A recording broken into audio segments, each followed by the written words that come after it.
Krishna Hare Krishna Krishna Krishna Hare Hare Hare Rama Hare Rama Rama Rama Hare Hare Hare Krishna Hare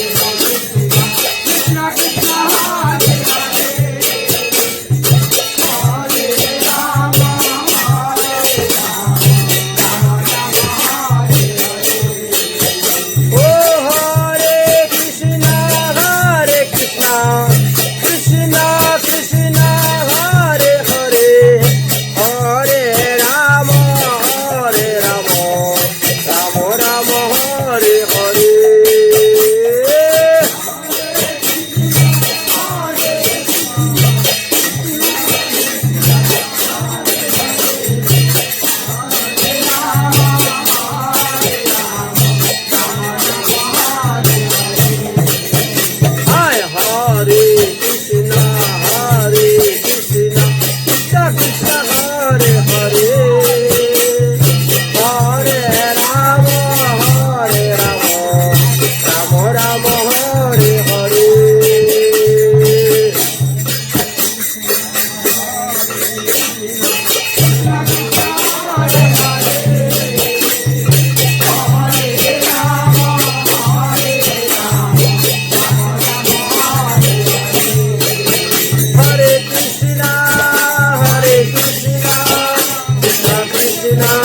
निवासाय नित्याय परमात्मने बलभद्राय सुभद्राभ्यां जगन्नाथाय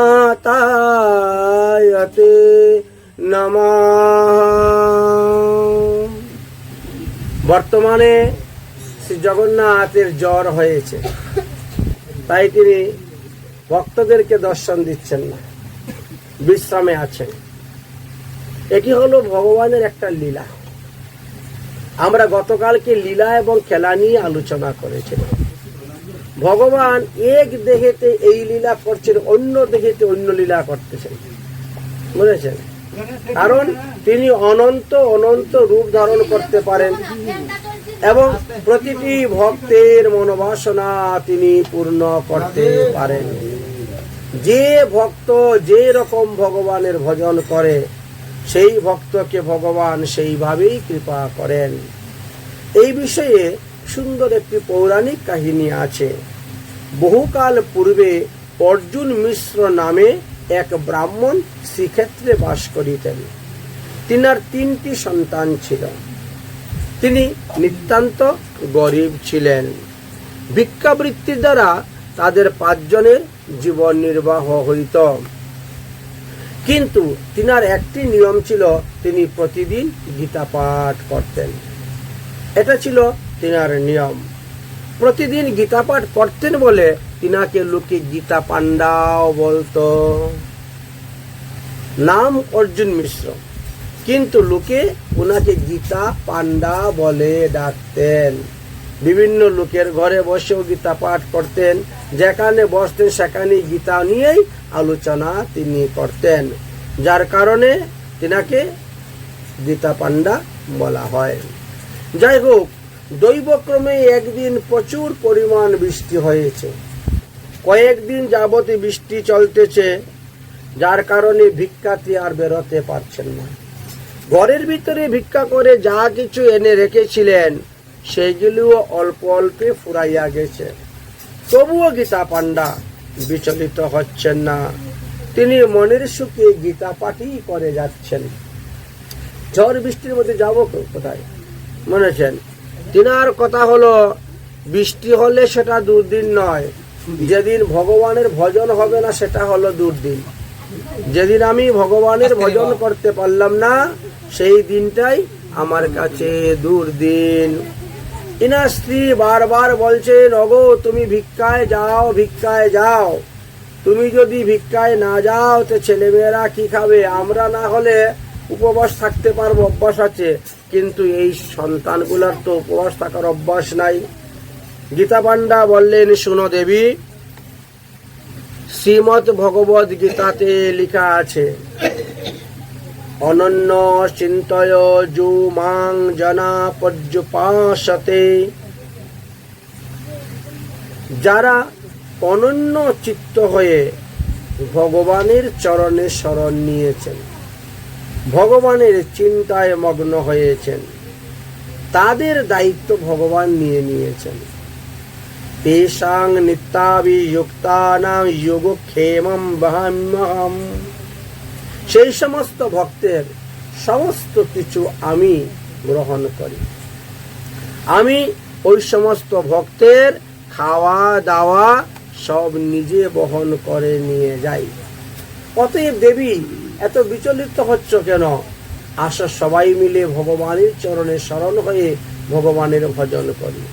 দেখো, আমরা যখন মাতৃগর্ভে ছিলাম, আমাদের সপ্তম মাসে মাতৃগর্ভে থাকার সময়ে আমাদের জ্ঞান হয়েছিল, আমরা জাতিস্মর হয়েছিলাম এবং পূর্ব জন্মের সমস্ত পাপ তাপ অপরাধের কথা মনে পড়ে গেছিল।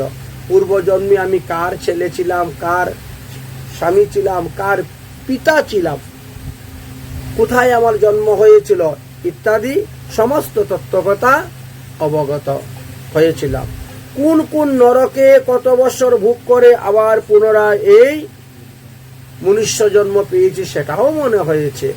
তখন আমরা ভগবানের চরণে শরণাপন্ন হয়ে কাঁদলাম। ভগবান আমাদের আকুল আবেদন শ্রবণ করে আমাদের সঙ্গে দেখা দিতে আসলেন, আমাদের সঙ্গে দেখা দিলেন, আমাদের সঙ্গে কথা বললেন। মাতৃগর্ভে 3 মাস ভগবানের সঙ্গে কথা বললেন। আমি মাতৃগর্ভ থেকে আসার পরে, পৃথিবীতে আসার পরে খাবো কি, ওই চিন্তা তখন তো আমার ছিল না, কিন্তু ভগবানের ছিল। তাই ভগবান আমি আসার আগেই আমার মাতৃস্তনে দুগ্ধ দিয়ে দিয়েছে, যে এই ছেলেটা পৃথিবীতে যাওয়ার পরে খাবে কি। কারণ তখন আমি সম্পূর্ণভাবে ভগবানের চরণে শরণ নিয়েছিলাম। এই জন্য ভগবান আমার খাবারের ব্যবস্থা করে দিয়েছিলেন। এখনো যদি আমি 16 আনা মন দিয়ে ভগবানকে ডাকি, ভগবানের চরণে শরণ নেই, তাহলে এখনো তিনি আমাকে খাওয়াবেন, এখনো তিনি আমার ভরণ পোষণের সমস্ত দায়িত্ব নিয়ে পালন করবেন। অতএব আমরা নিজের বাহুবল, নিজের দেহবল, নিজের জনবল, নিজের অর্থবলের উপর ভরসা করে থাকবো কেন? বুঝলেন? এর উপরে যারা ভরসা করে থাকে তারা কখনো ভগবানের কৃপা পায় না, ভগবানের কৃপা পায় না। শুনো দেবী, তোমাকে একটা দৃষ্টান্ত বলি। কোন এক সময় এক সাধু বাবা হরিনাম মহামন্ত্রের মালা হাতে নিয়ে মালা জপ করে করে নামে প্রেমে বিভোর হয়ে তিনি পরিক্রমা করছেন।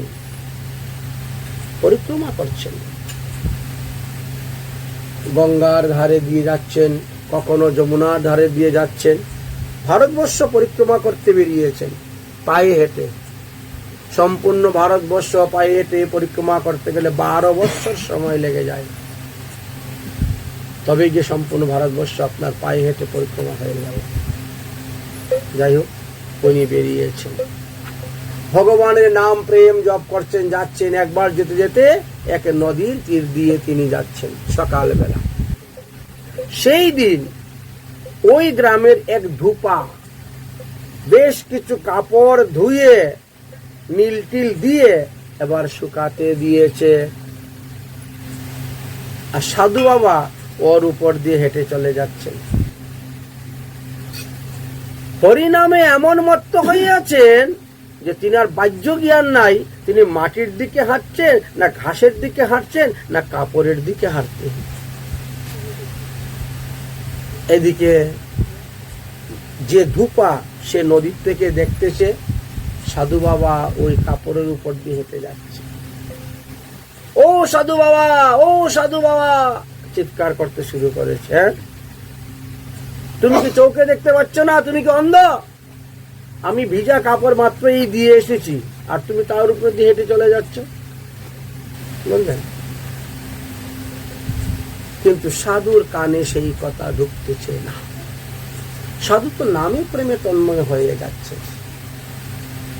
কিছুক্ষণ ডাকাডাকি করে যখন শুনলো না, কাপড় সব নষ্ট করে দিচ্ছে, তখন ওই ধূপা লাঠি হাতে নিয়েছে, ওই যেটা দিয়ে কাপড় পিঠে পরিষ্কার করে, সেই লাঠি হাতে নিয়েছে সাধুকে মারার জন্য। বুঝলেন? লাঠি হাতে নিয়েছে সাধুকে মারার জন্য।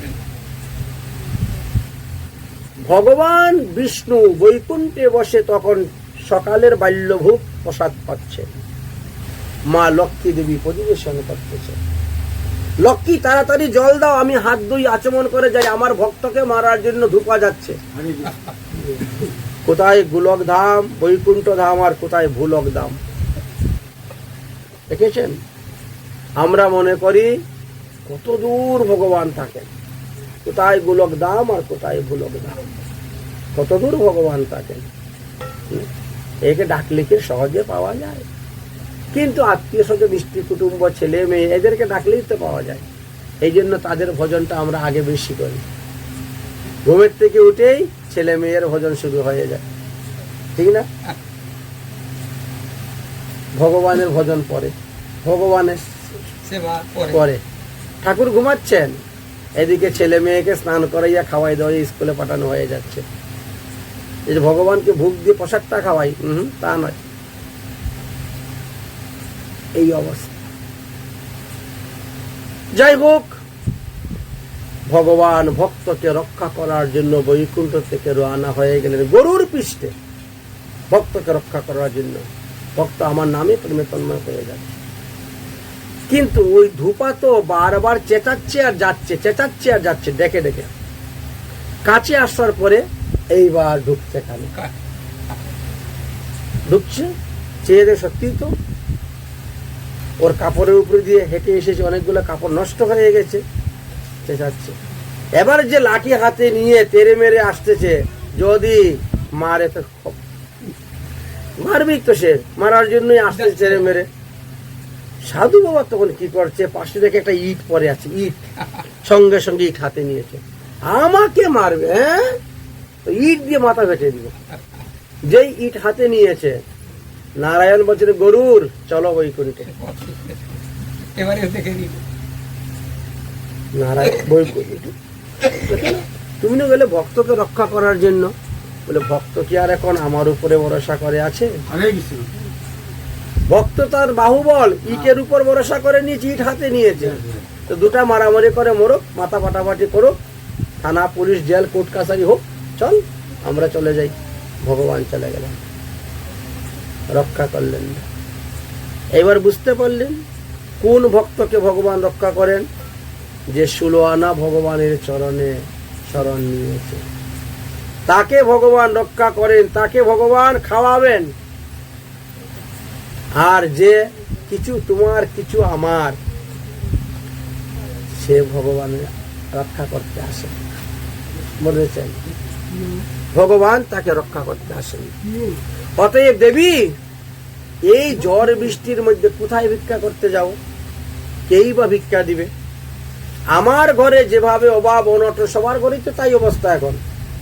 দোকানপাট খুলতে পারছে না, ব্যবসা বাণিজ্য করতে পারছে না, সবারই তো কি অবস্থা। এই অবস্থায় আমি কোথায় বা যাবো ভিক্ষা করতে? তাই ভগবানের চরণে শরণ নাও।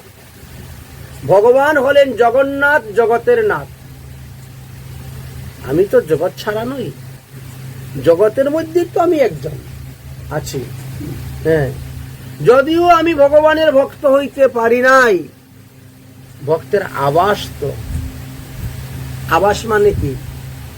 এই যে মালা ধারণ করা, এই যে তিলক ধারণ করা, এই যে গুরু মন্ত্র জপ করা, ভগবানের সহ ভক্ত হতে পারি নাই, কিন্তু ভক্তের আবাস।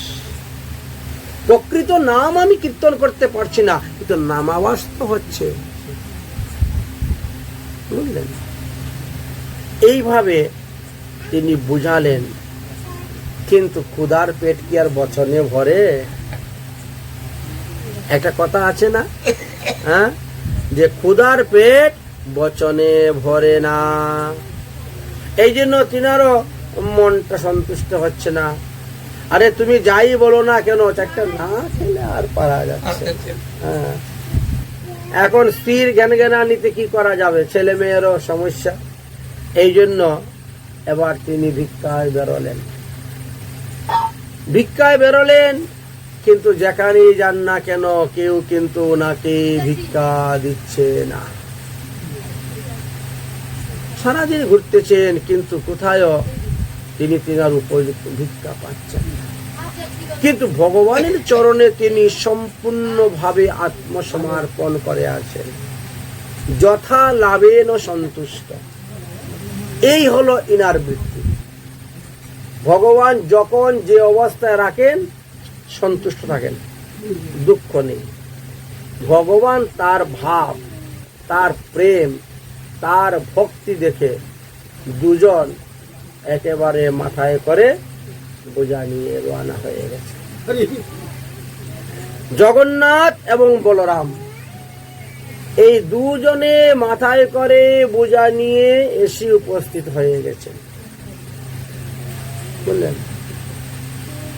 উপস্থিত হয়ে গেছে। ব্রাহ্মণ কিন্তু জানেন না, জানেন ব্রাহ্মণী, ব্রাহ্মণীও ভগবান যাচ্ছে সেটা জানেন না। এসে ডাকছেন, ওমা মা দরজা খোলো, দরজা খোলো। কে তোমরা? আমরা দুজন ভক্ত নয়, আমরা দুজন বুঝাবো মোটকে। আমরা বাজারে লোকের জিনিস টিনিস বুঝিয়ে দেই, গোটা পয়সা পাই, এতে সংসার চলে। তো একজন শেঠ আপনাদের বাড়ির জন্য এই সমস্ত দ্রব্য দিয়ে পাঠিয়েছেন, এই না বলেছেন। ব্রাহ্মণ ঠাকুর তো ভিক্ষায় গেছেন, উনি তো এই ব্যাপারে কিছুই জানেন না। ব্রাহ্মণই বলছে তাহলে তোমরা যখন আসছো তাহলে বসো, খাওয়া দাওয়া করে যাবে। হ্যাঁ, কিন্তু সেই সময় তো আমাদের নেই, কারণ আমরা 10 জায়গায় যাব, কাজ করব, 2টা পয়সা পাবো। এক জায়গার মধ্যে বসে থাকলে তো আমাদের চলবে না, বুঝেছেন? আচ্ছা ঠিক আছে, আপনি রান্না করে ভোগ লাগান, রান্না করে ভোগ লাগান, দেখি সময় পেলে আমরা আসব বলে দুজন চলে গেলেন। এদিকে গীতা পান্ডা ভিক্ষা ঘুরতে ঘুরতে বিকাল 4টা, কোথাও পাচ্ছেন না ভিক্ষা। মন দুঃখে তিনি বাড়ির দিকে ফিরতেছেন। বাড়িতে গিয়ে বা কি জবাব দিব, কি বলবো, কি করব চিন্তা। কিন্তু বাড়িতে আসতে না আসতে দেখা যায় ঘর থেকে মহাপ্রসাদের সুঘ্রাণ বেরোচ্ছে, বলেছেন সুঘ্রাণ বেরোচ্ছে। এবারে জিজ্ঞেস করলেন কি ব্যাপার, তুমি এই অন্ন ব্যঞ্জন তরি তরকারি এত সবজি পেলে কোথায়? তখন বলছেন যে 2টা বালক এসেছিল, আর তারা বলে গেল একজন শেঠ পাঠিয়েছে। হ্যাঁ, শেঠ পাঠিয়েছে, তাই আমরা এইগুলা নিয়ে আসি। একটি বালক দেখতে কৃষ্ণবর্ণ ছিল, আর একটি বালক দেখতে সাদা গৌরবর্ণ। হ্যাঁ, গৌরবর্ণ। গীতা পান্ডা তখন মনে মনে চিন্তা করলেন, এইরকম কে করতে পারে?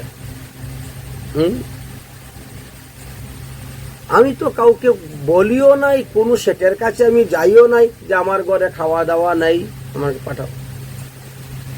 তখন তিনি চিন্তা করলেন, চিন্তা করে বুঝলেন যে হ্যাঁ, তাহলে মনে হয় ভগবানই এসেছিলেন। তাহলে ভগবানই এসেছিলেন। তখন তিনি এটি বুঝতে পারলেন যে স্বয়ং ভগবান এসেছিলেন খাবার দিতে। গীতাতে যে লিখে গিয়েছেন বহাম্যহম, ঠিকই আছে, ভগবান নিজেই বহন করে খাবার এনে পৌঁছিয়ে ভক্তের জন্য, স্বয়ং খাবার এনে পৌঁছিয়ে দেন। এই বাক্যটা কখনো ভুল নয়, এটা মিথ্যা নয়। আমরা বিশ্বাস করি না, অনেকেই বিশ্বাস করে না, কারণ ভগবানকে দেখতে পায় না বলে বিশ্বাস করে না। ভগবানকে দেখতে পায় না বলে লোকে বিশ্বাস করে না। ভগবানের অস্তিত্ব অনেকে বিশ্বাস করতে চায় না, যারা নাস্তিক। কিন্তু বেদে একটা সুন্দর দৃষ্টান্ত আছে। একটা বিশাল বটগাছ, বিশাল বটগাছের মধ্যে বটের ফল ধরেছে, বুঝলেন? তো এক শিষ্য গুরুদেবকে জিজ্ঞাসা করছে ভগবান আছেন কিনা। ভগবান তো আছেন। বলে ভগবান যদি থাকেন তাহলে তাকে দেখা যায় না কেন? তাকে দেখা যায় না কেন? সেই প্রশ্নের উত্তরটা গুরুদেবের কাছে চাচ্ছে। গুরুদেব বলছেন, বাবা তুমি ওই গাছটা দেখতে পাচ্ছ? বলে হ্যাঁ দেখতে পাচ্ছি। ওই গাছের নাম কি? বট গাছ। আচ্ছা, ওর গাছের মধ্যে ফল ধরছে দেখতে পাচ্ছ? বলে হ্যাঁ দেখতে পাচ্ছি। ফলটা নিয়ে আসো। ফল নিয়ে আসো, ফলটা ভাঙো। ফলটা ভাঙার পরে বলছে দেখো তো ওর ভিতরে কি দেখতে পাচ্ছ? বলে ছোট ছোট ক্ষুদ্র ক্ষুদ্র বীজ। বীজ দেখতে পাচ্ছ? না দেখতে। ঠিক আছে, কতগুলো বীজ? বলে অসংখ্য। একটা বটের ফলের ভিতরে অসংখ্য বীজ ভর্তি। আচ্ছা, একটা একটা বীজ ভাঙো, কিছু দেখতে পাচ্ছ? না। বীজ ভেঙে ওর ভিতরে কিছু দেখা যাচ্ছে না। আরেকটা বীজ ভাঙো, দেখতে পাচ্ছ? না, দেখতে পাচ্ছ না। বীজের মধ্যে কি আছে? কিছুই নাই। আছে। যদি বীজের মধ্যে কিছু না থাকতো তাহলে এত বড় গাছ হলো কেমন করে? বট গাছটা কোথার থেকে হয়েছে? বীজ থেকে তো হয়েছে। তাহলে বীজের ভিতরে একটা শক্তি আছে, যে শক্তিটা আমি দেখতে পাচ্ছি না, আপনি দেখতে পাচ্ছি না, কিন্তু শক্তি তার কাজ করছে। ওই বীজ থেকেই তো এত বড় বট গাছ হয়েছে। তুমি বীজের ভিতরে কিছু দেখতে পাচ্ছ না বলে বীজের শক্তির অস্তিত্ব তুমি স্বীকার করবে না? এ কেমন করে হয়? এবার বুঝতে পেরেছ? ভগবানকে চোখে দেখা যায় না বলে যে ভগবান নাই একথা বলা যাবে না। ভগবান আছে। দুধের সর্বত্র ঘি আছে, কিন্তু দুধের মধ্যে হাত ঢুকাইলে ঘি পাওয়া যাবে না। কিন্তু তাকে যখন বিভিন্ন প্রক্রিয়ার মাধ্যমে আপনি যাবেন তখন আপনি ঘি পেয়ে যাবেন। ঠিক তেমনি ভাবে ভগবানকে পেতে গেলে সাধন করতে হয়। সাধন বিনা সাধ্য বস্তু কখনো পাওয়া যাবে না। ভগবান হলেন সাধ্য বস্তু, আর সাধ্য বস্তুকে পেতে গেলে আমাদেরকে সাধন করতে হবে। তাই ভগবানকে পেতে গেলে সাধন করতে হয়। গীতা পান্ডা সেই রকম সাধন করেছিলেন, ভজন করেছিলেন, ভগবানের অস্তিত্বকে স্বীকার করেছিলেন। তাই ভগবানও তাকে কৃপা করার জন্য এসেছেন, তাকে কৃপা করেছেন, বুঝেছেন? তাহলে দেখেন, বিশ্বাসে কৃষ্ণ মিলে।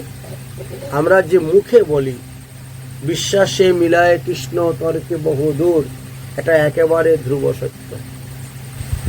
যদি বিশ্বাস করে আপনি ভজন করেন, আপনি ভগবান পাবেনই পাবেন। ভগবানকে পাওয়ার জন্য আপনার হৃদয়ে একটা আকুলতা থাকতে হবে, একটা বেকুলতা থাকতে হবে। যদি আকুলতা বেকুলতা না থাকে কখনো ভগবান পাওয়া যাবে না। যেমন মনে করেন কোন এক মা তার ছেলেকে স্কুলে পাঠিয়েছে সকালবেলা, কিন্তু দুপুরে সেই ছেলে আর ফিরে আসছে না বাড়িতে। মায়ের মধ্যে কিরকম আকুলতা আসবে? কিরকম বেকুলতা আসবে, আরে আমার ছেলে কোথায় গেল, এখন পর্যন্ত স্কুল থেকে ফিরে আসলো না। পাশের বাড়ি জিজ্ঞেস করে, এই তুই স্কুলে গিয়েছিলে, আমার ছেলেকে দেখেছিলে, তুই আসলো না কেন এখনো, কি ব্যাপার। পাড়ায় পাড়ায় চলে যাওয়ার, প্রথমে পাড়ায়, এই বাড়ি ওই বাড়ি, হয়তো ছেলে এসে কোনো বাড়ি খেলতেছে কোনো বালকের সঙ্গে, সব পাড়া পাড়া খুঁজলেন, পেলেন না, সোজা মাস্টার মশাইয়ের বাড়ি। মাস্টার মশাইকে জিজ্ঞেস করলেন, মাস্টার মশাই বলছে স্কুলে আসছিল, ক্লাস করেছে, সবকিছু হয়েছে, তারপরে সে বাড়ি গিয়েছে, আমি তো জানি না কি হয়েছে। মা তো আরো পাগল হয়ে গেল। এবার কি করবে, এবার সঙ্গে সঙ্গে গিয়ে থানাতে ডায়েরি, আমার ছেলে স্কুল থেকে আসলে ফিরে পাওয়া যাচ্ছে না, থানাতে ডায়েরি করলো। পুলিশ কি বললো, অ্যালাউন্স করো, মাইকিং করো। সঙ্গে সঙ্গে মাইক নিয়ে বেরিয়ে গেল, আমার ছেলেটা দেখতে এইরকম, এতটা উচ্চ, পরনে এরকম কাপড় ছিল, গায়ের রং এরকম, হ্যাঁ, যদি কেউ পেয়ে থাকো অমুক ঠিকানায় দিও। আকুলতাটা দেখুন, বেকুলতাটা দেখুন, শুরু হয়ে গেল। তারপরে না পাওয়া গেলে রেডিও, টিভি, নিউজ পেপার, চতুর্দিকে সংবাদ দেওয়া হচ্ছে। নিজের ছেলে হারিয়ে গেছে, ছেলে তাকে পাওয়ার জন্য তার ভিতরে কতটা আকুলতা, কিন্তু আমরা যে জন্মের পর থেকে ভগবানকে হারিয়ে বসে আছি, আমাদের মধ্যে কোনো আকুলতা নেই, কোনো বেকুলতা নেই। আমরা পশুর মতন আহার, নিদ্রা, মিথুন, ভয় এই নিয়েই পড়ে আছি। ক্ষুধা লাগলেই খাবারের চিন্তা করি, নিদ্রা আসলেই বিছনা কোথায় খুঁজি, এই নিয়ে পড়ে আছি। তাহলে আমরা কেমন করে ভগবানের কৃপা পাবো? ভগবানের কৃপা পেতে গেলে আকুলতা থাকতে হবে, বেকুলতা থাকতে হবে, তাহলেই ভগবানকে পাওয়া যাবে। আজ গীতা পান্ডা, তার ভিতরে যে বিশ্বাস জন্মেছিল, সেই বিশ্বাসের কারণে আজকে ভগবানকে পেয়েছে।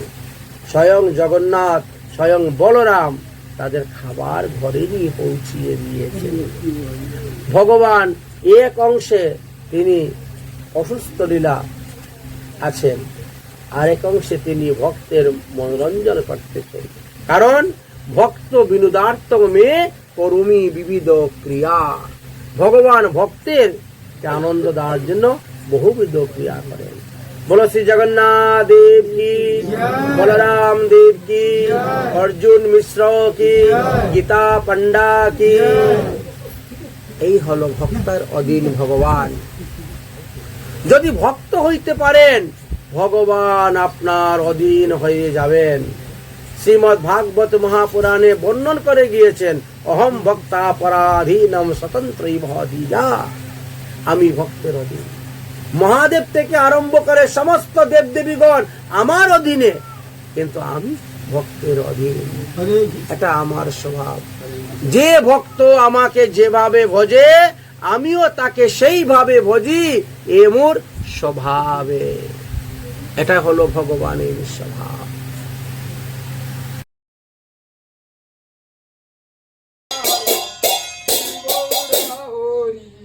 ভজন